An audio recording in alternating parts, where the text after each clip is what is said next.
Hey guys, Samuel to Geek. Today's opening day for the Orioles, and I'm wishing them luck today.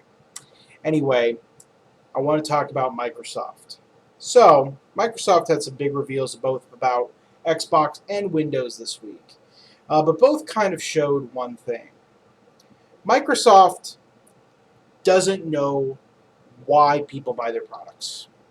They don't understand why people purchase their products. They don't know how to present their products in a way that people like, especially the people who already are their customers, and they don't know where to go. This is very evident in all of Microsoft the past couple of years, especially since Steve Ballmer left, and very especially since Bill Gates has exited the organization entirely. Um, Unfortunately, I don't know what Microsoft can do to fix this. It seems like they're like the entire company culture now is just throwing things at the wall to see what sticks, and I don't know what they can do. Like, I think that they need to take some serious time to study their existing customer base and see how they can keep them, and then figure out how to expand. Because Microsoft is bleeding customers basically in every industry. Um, a lot of the stuff they're doing with Xbox shows that they want to embrace new customers and they're still coming up with some innovative ideas. But what happened with Windows this week just shows a fundamental misunderstanding of their market. Um, they revealed a new Microsoft Windows called Microsoft Windows 10X, I believe. I don't even remember. It's not going to matter. It's not going to be big. It's not going to be important. All right. I'm calling it right now. Microsoft 10X is going to be a failure. And basically what it is, it's Microsoft Edge Book because it's just a Chromebook. It's a Chromebook competitor. They're launching a Chromebook competitor because they're getting eaten in the education department. In case you don't know, the way that Microsoft took over computers, and the reason why almost every computer that is not an Apple computer runs Windows, is because they securely cornered the. They found out that if you corner the education market and if you corner the business market, that people at home will eventually adapt and want to use your product at home as well.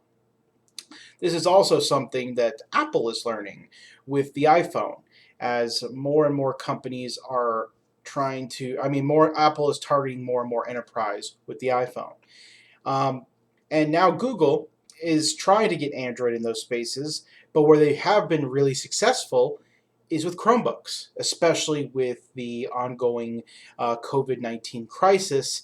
The low cost entry of the Chromebook has allowed it to become the number one product that school districts are buying to supplement their students. And now Microsoft is panicking because if kids grow up on Chromebooks, they're more likely to not just use Chrome browsers, which Microsoft has completely lost the internet browser market to Google already, but it seems like they're going to lose it for another generation to Gen Z because they're growing up on Chromebooks. But they might lose the operating system game as well, and they might lose their most important market, the Office applications. In case you don't know, Microsoft Office is still the dominant Office suite, but Google is catching up fairly quickly with G Suite. A lot of corporations are going with G Suite because their easy to use interface has become a favorite among offices. And although Microsoft Office has the same features, a lot of people aren't as comfortable using Microsoft Office and then the Office 365 platform in the same way that they are with Google. I don't know what it is.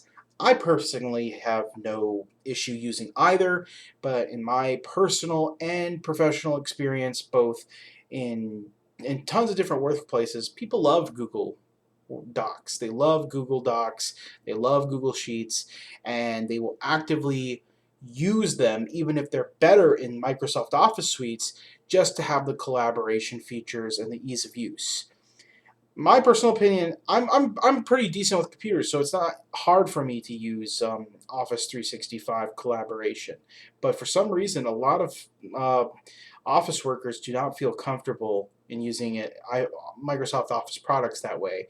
They only use Microsoft Office products when they need to create a very professional publication, usually something that they're going to print or present at a very, very high level. But internal office politics, they almost always exclusively use Google Suite products in almost every office I've worked in. So these are troubling things for Microsoft because as Google Drive gets better and better and better, they're going to probably lose out the next generation.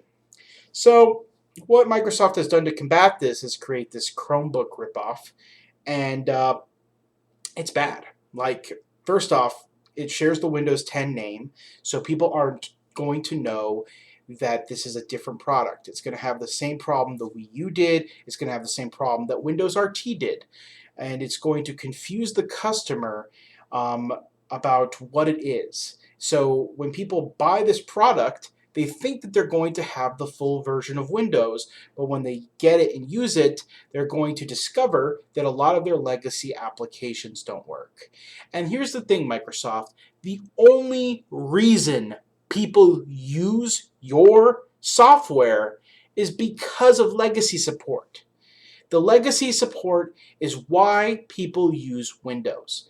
It is why they continue to return to Windows. There is no other reason. Windows is now decent. It's not great, but it's way better than it used to be, and people don't mind using it like they used to, but people do not go out of their way to use Windows. So the legacy support is why people use it. They know that when they buy a Microsoft Windows product that it's going to work with pretty much anything ever made because Windows had a monopoly and still somewhat has a monopoly on the PC desktop market. And that is why they use your product. So when you take the main reason why people use your product out of the equation and provide a product that's not that much better than your competition, and people go into it with different expectations, they are going to be soured on your product. And that's why I think Windows 10X is dead on arrival. Because why would you purchase it over a Chromebook? I can't give a straight answer. Unless you are fully bought into the Microsoft ecosystem, where you're fully bought into Outlook, fully bought into Microsoft Word, and the Office suite, why would you buy in? I mean, and the thing is even if you are bought in, all of this stuff still works on Chrome. You see, when Google designed Google Docs, they did something, in my opinion, that's pretty sinister, and I don't like it. But what they did is that they made Google Docs harder to use if you are not on Chrome. Microsoft does not have that equivalent with Microsoft Edge. One, because a lot of people use Macs now, especially in professional settings, and they don't want to alienate that audience. But two, because it's a subscription service, and in order to even use the products, you need a subscription, and they don't want to do things that would piss off those customers. So they have made their entire suite usable on Chrome. So I don't understand who is this for? Who does this appeal to? Who is this product for? Why instead have you not focused on making a more streamlined version of Windows that can run on lower spec hardware that still has legacy support?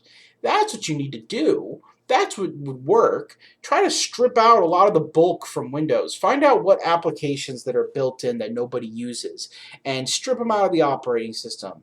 Find ways to adjust the display settings and just strip it out. Make it the most bare bones operating system possible, but still has legacy support and still works with Office and still runs really well on low spec hardware. That's why people would buy your machines. I'm telling you, Microsoft, if you did that, people would want your product. Now, granted, Microsoft was trying to do this, sorta, when they first announced this new version of Windows that was designed for ARM PCs. They were going to build some weird virtual machine layer on top of it that would run Win32 applications, but that part was stripped out because you would need higher end hardware to do that.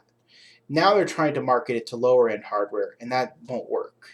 So I don't know why they don't collaborate on Intel. Intel is probably desperate because of the new Mac and Apple announcement that they're going to be using Apple Silicon. So why doesn't Microsoft and Intel get together, figure out a way to make low-end machines that can run these legacy applications and try to sell those to school districts? Because the main argument that you will have that you can run a Windows box is that it'll work with everything you already have. So Microsoft just needs to understand why people buy their products. And this is the biggest example of it. There's a lot of stuff in the Xbox conference that also shows that they don't understand why people buy Xbox. But like, I think the perfect example would be that they just show the way they showed the games. It just came off poorly. The whole conference kind of came off poorly, and I liked a lot of it, but I understand why the reaction was the reaction on the internet.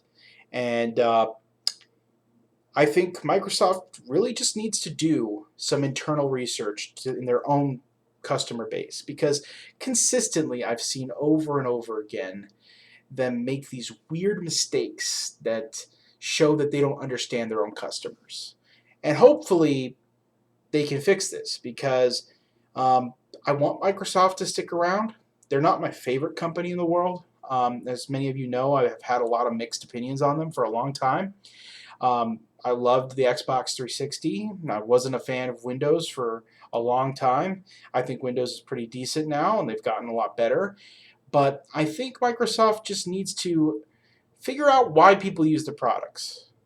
And once they figure that out, they can heavily cater to those customers, and then figure out what markets they can use those strengths to appeal to. I do think they could win back the education market from Google, but this isn't the way to do it. And this isn't the way to win back people for the Xbox either. I do think that they have some interesting things with the cloud stuff that they can use to market to gamers, but they really, really need to figure out what they're going to do, because I think a lot of this is troubling. But what can I say? Samuel out.